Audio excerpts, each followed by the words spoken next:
This episode's sponsored by LadyFootlocker.com. You have a lot going on. Work, school, friends, kids, cocktail parties. Go prepared and look good while you're doing it. Head to everydaydrinkers.tv/lady to save 10% off orders $50 or more at LadyFootlocker.com.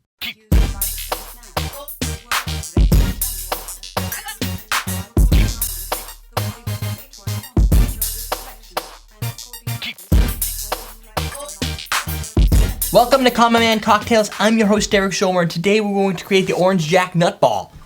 This recipe was submitted by Gustavo. Gustavo said he'd like me to try it and tell me what I thought, recorded or none or otherwise. And since we don't really drink that much when we're offset, it only made sense to just do it all right here. Just get it done. See what it tastes like. It didn't have a name, so I call it the Orange Jack Nutball. It's got Jack Daniels, it's got orange juice. It's got Amaretto, which has the nut. I was going to call it Nutty Jack, but it's taken. So, and that one has Nutella in it, right? So peanut butter, chocolate stuff. Not peanut butter, it's chocolate. It's almond. It's Nutella, hazelnut. it's hazelnut. Yeah, It's chocolate. It's not to do with peanut butter. Something like that. It's got some sort of nut. This does too. So this is going to be 1 ounce of Jack Daniels, half ounce of Amaretto, 1 ounce of 151. You can get a little nutballish when you start doing a little too much of that. And when they have a flame arrestor with a sign that tells you where it is, this arrests the flame.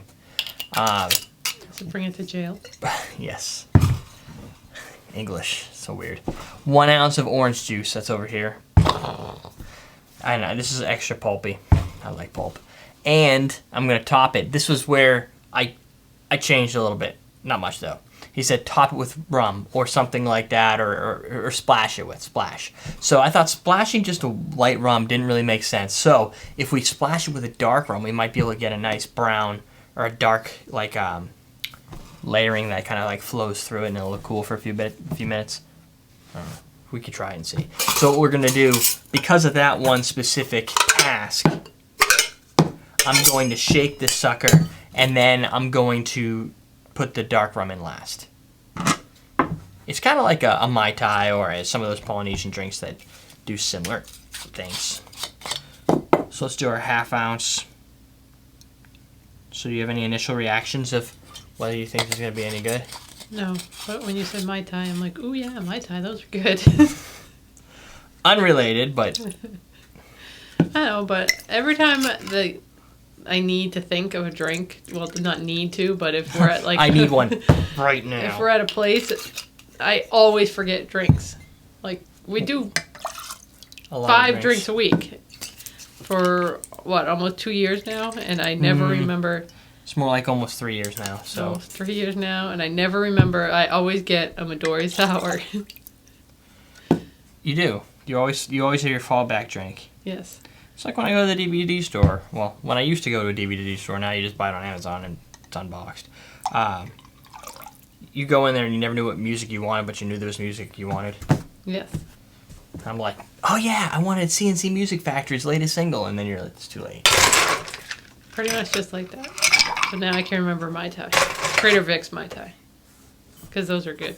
Yes. Pink Cadillac, that was good too, but I don't know if anybody would know how to make that. No, but if you told... Yeah, that's the complicated part. You gotta explain it to them.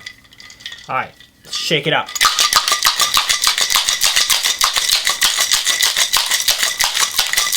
Now, am I the only one who, when I read Gustavo, was thinking Big Time Rush? Yes. What are you doing watching Nickelodeon? Nickelodeon. Little Nick shows. Because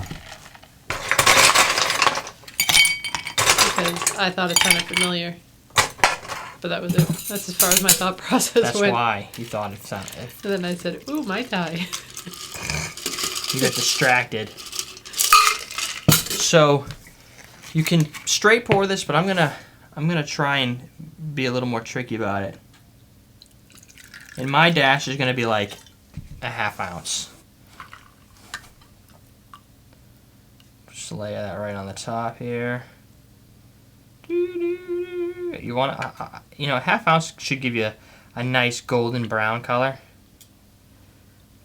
It just kind of sexifies a little bit, gives you a little sweet attack because there's going to be 151 in here. So with Jack Daniels, right? So it'd be nice to sweeten it up a little bit. So there you go. Kind of just floats right on the top. Like it? Is it a good style there? See, if you would just use That's clear, kinda neat, yeah. it would have been kind of just a brown color or a brownish orange. And it adds a really nice smell.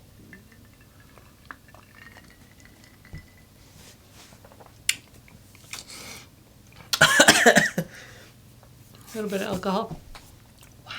Oh, wow. First alcoholic drink all week. My palate was not ready for it. This is not a starter drink. This is like you're two in when your decision-making process... burned. This is awesome because what it did is it gave you a nice aroma of brown sugar. Little trick. Then you get hit by a lightning of alcoholic flavors. Get hit by arrested fire. Take it a little slower that time. You get the orange juice, but you get a lot of potent burn, numbingness of the tongue occurring.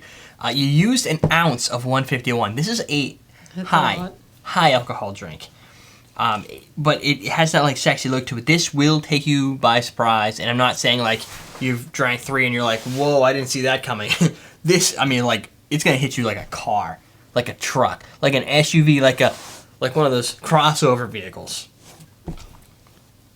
I'm thinking that's not really that bad. No, it's really not.